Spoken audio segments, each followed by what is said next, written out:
and made contact with victims and the suspect at 5:01.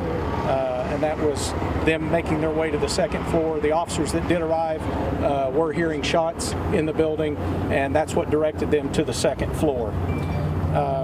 Right now, we have 4 civilians that are dead. We have 1 shooter that is dead, and right now, we believe that is self-inflicted. Officers have not been interviewed, but we're certain that's a self-inflicted gunshot wound on his part. The scene is fairly limited to one section of that floor on the second floor. And officers are currently, and detectives interviewing witnesses that were throughout the building, and especially those on the second floor. No officers were injured. We have a reunification center set up at Memorial High School in the auditorium on the north end of Memorial High School for families that may have had somebody in this building at the time and have not been able to make contact. That is a location they can check in with for information. Right now, the suspect, we do not have an identity. That we believe we're getting close on the identity of the suspect. He is a black male, estimated to be 35 to 40 years old, and we have confirmed he had 1 long gun, a rifle, and 1 handgun on the scene at the time. That's what I have, and I will turn it over to. Can we confirm? I'll come back for those questions. Okay, thank you. What was yours? Well, you said 5 people total dead. Yes, 4 innocents, 1 shooter. Thank you. Yes. I'm Dr. Cliff Robertson. I'm the CEO of the St. Francis Health System. And as you can imagine, we ask. We're an organization that believes in the power of prayer, and there is nothing more this community could do for us than to pray for the families and the loved ones and the victims of this senseless act. I can't stand here and not thank the first responders in this city. I mean, look around us.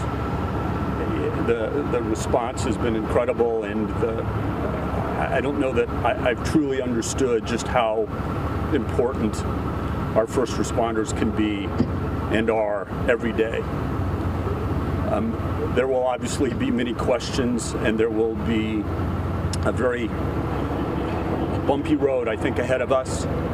But there are over 10,000 people that are part of the St. Francis Health System that every day commit their lives to taking care of people in need, taking care of everyone in need. And this senseless, horrible, incomprehensible act is not going to change that.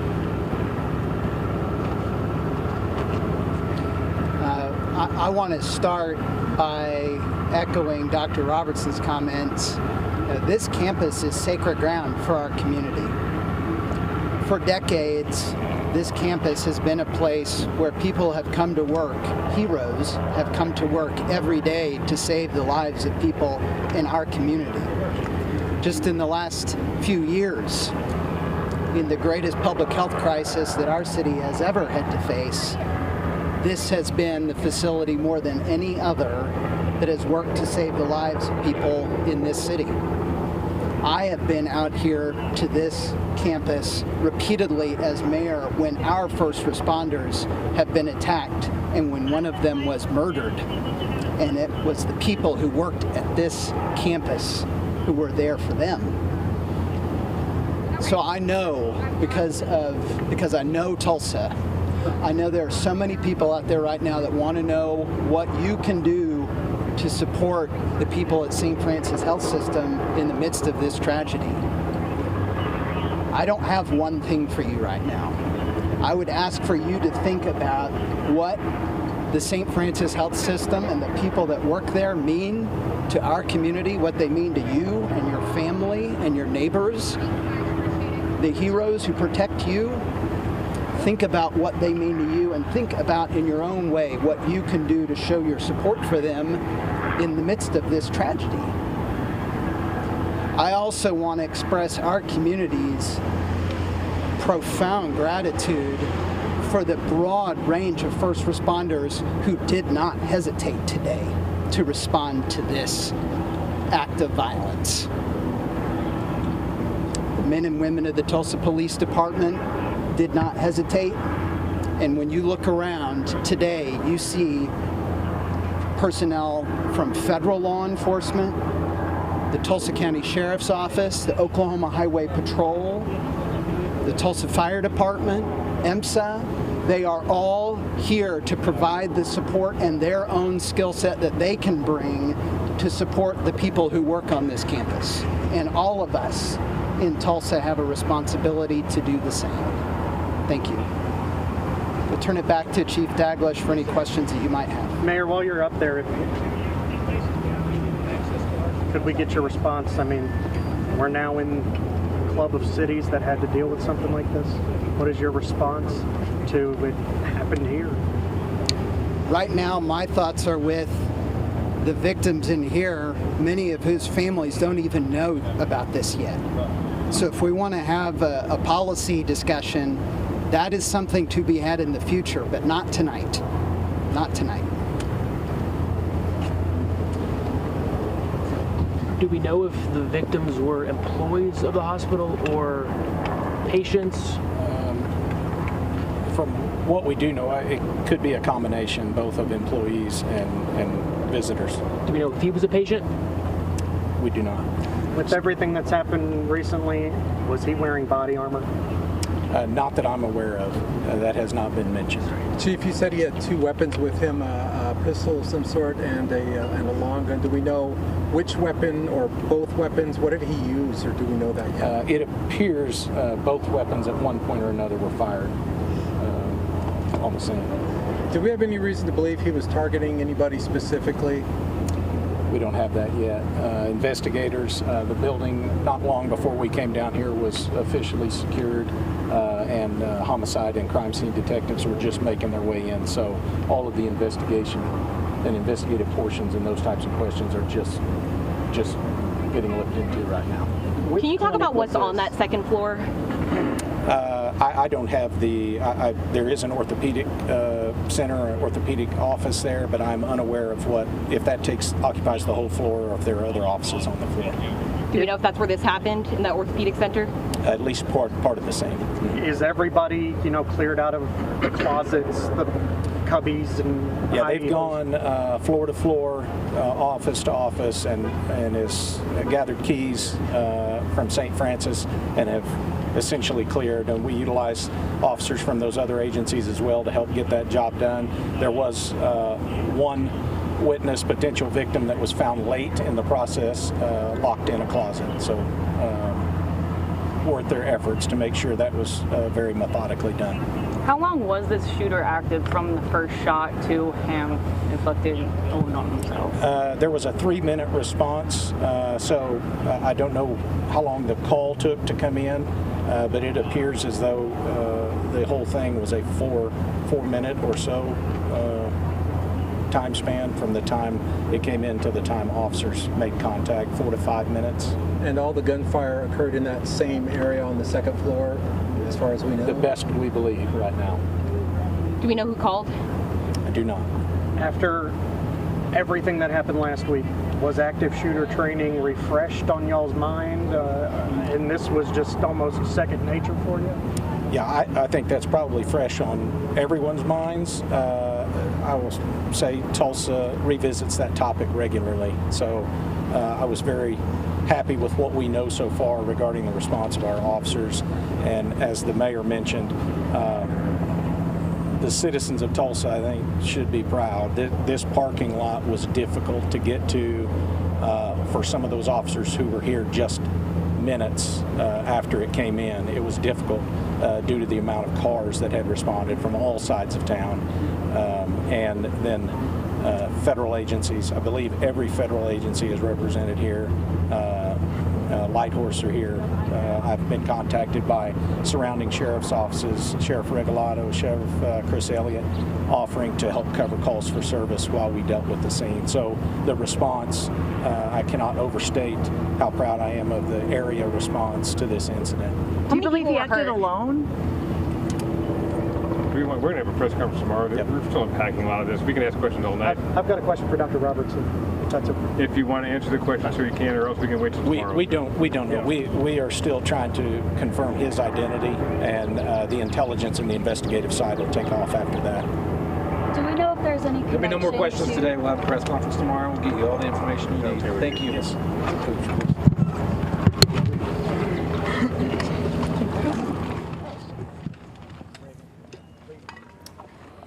You've been listening to authorities give an update on the shooting at a Tulsa, Oklahoma hospital that left 4 people dead.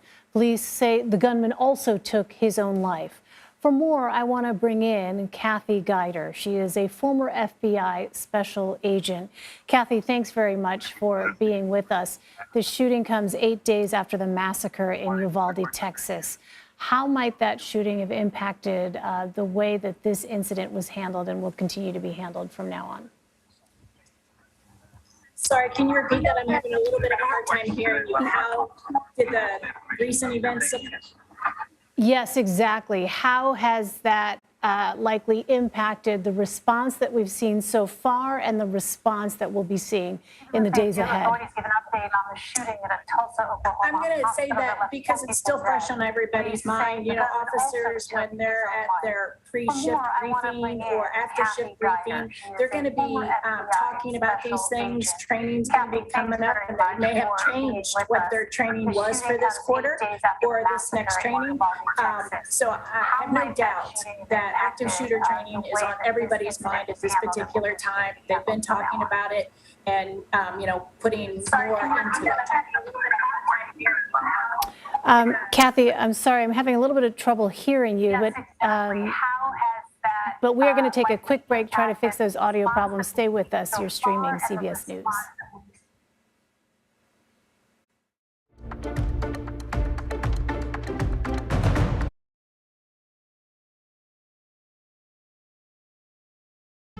An original documentary from CBS reports. It's gonna be big! The metaverse, the virtual world that's become a cryptocurrency casino.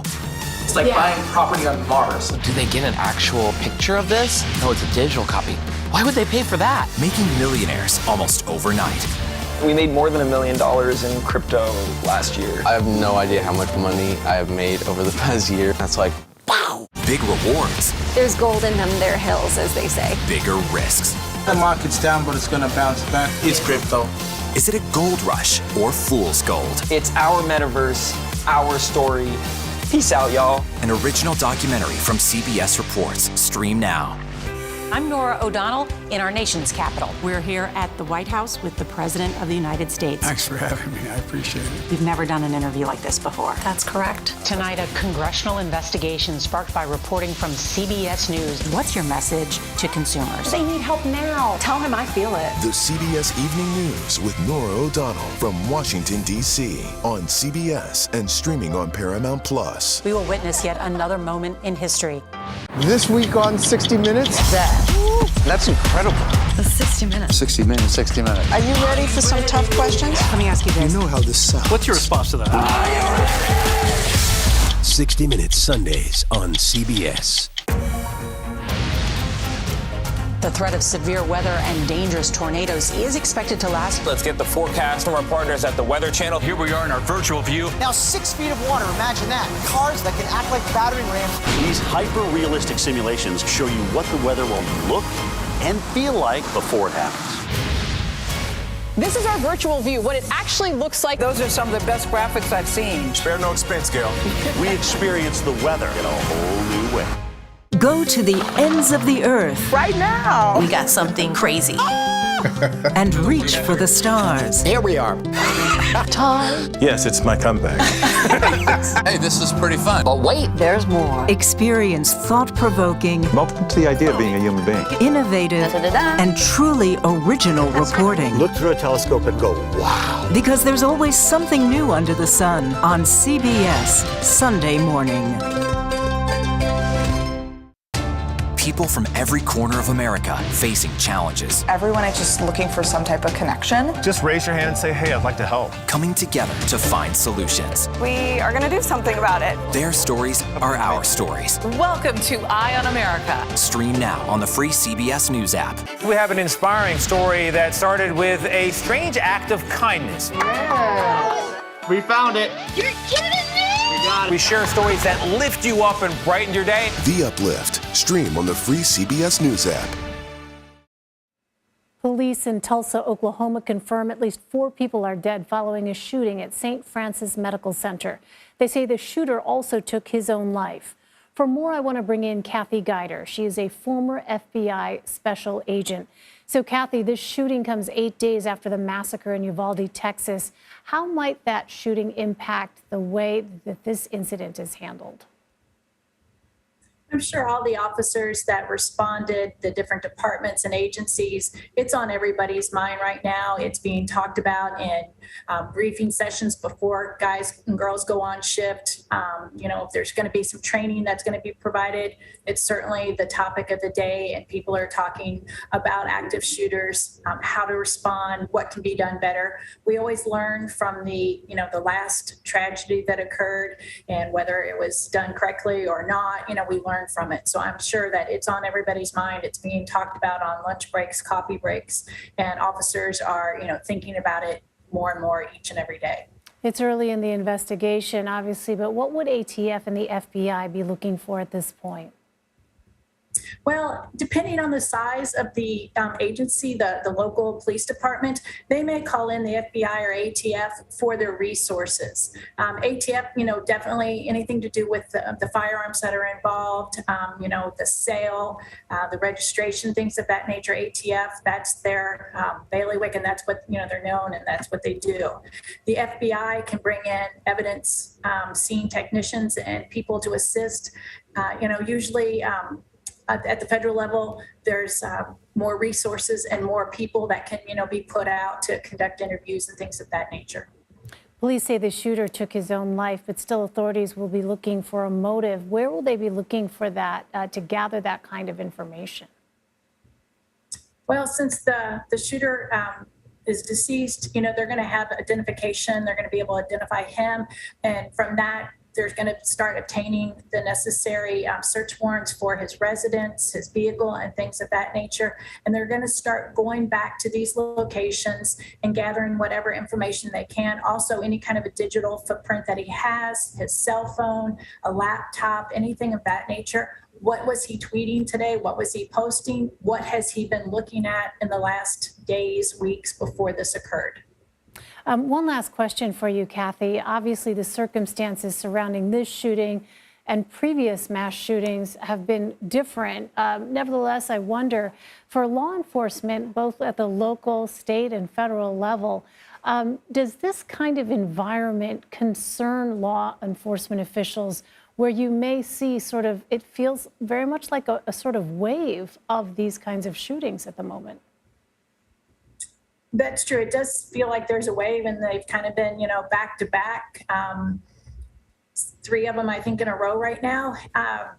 Some people will tell you it's the phase of the moon, or, who knows? It could be warm weather's coming upon us, and people tend to be more hot-tempered and hot weather. But it is, I don't know if disturbing. It's definitely causes concern for law enforcement that, it's not just people yelling at each other anymore. It's people trying to take things into their own hands with weapons, that they either obtained legally or illegally. But there definitely has been a wave lately, and law enforcement is going to prepare themselves and be on the ready for anything that happens. Kathy Guider. Kathy, thanks very much for sharing your insight with us. We really appreciate it. Thank you. We're going to take a quick break. You're streaming CBS News.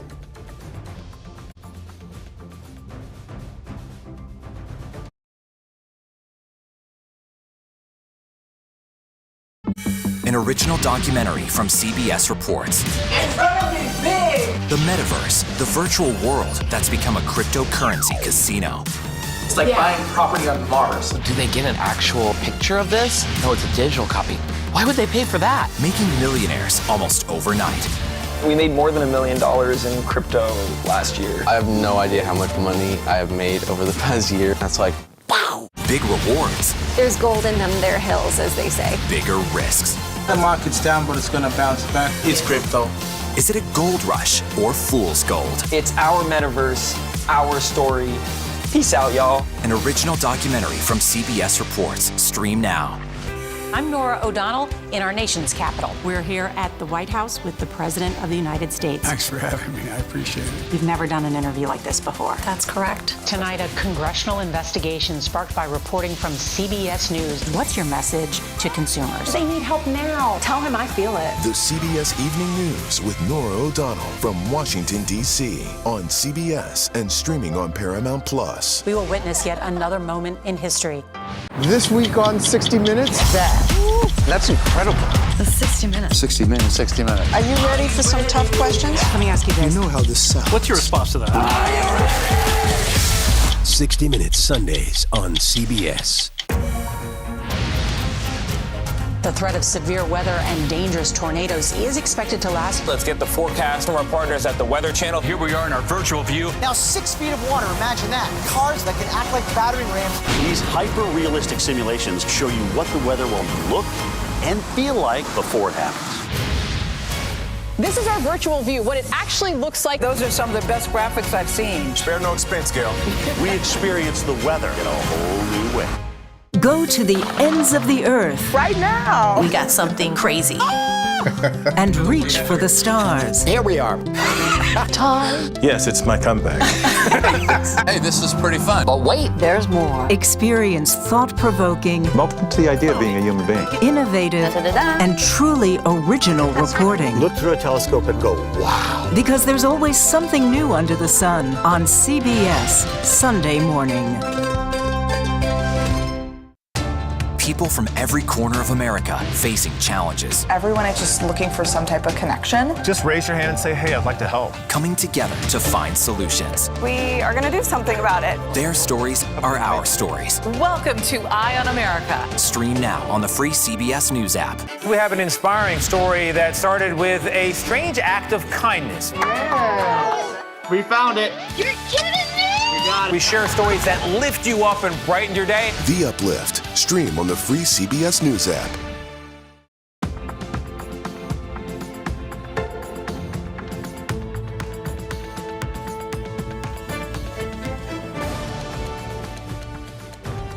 Hi, everyone. I'm Elaine Quijano. It's good to be with you. Thanks for joining us. Here's a look at the top stories we are following right now. A jury rules in favor of Johnny Depp in the libel trial against his ex-wife, Amber Heard. But it's a split ruling for the defamation part of the trial. We'll break it all down. Official details about the Uvalde mass shooting keep changing, leading to anger and frustration in the grieving community as more victims are laid to rest.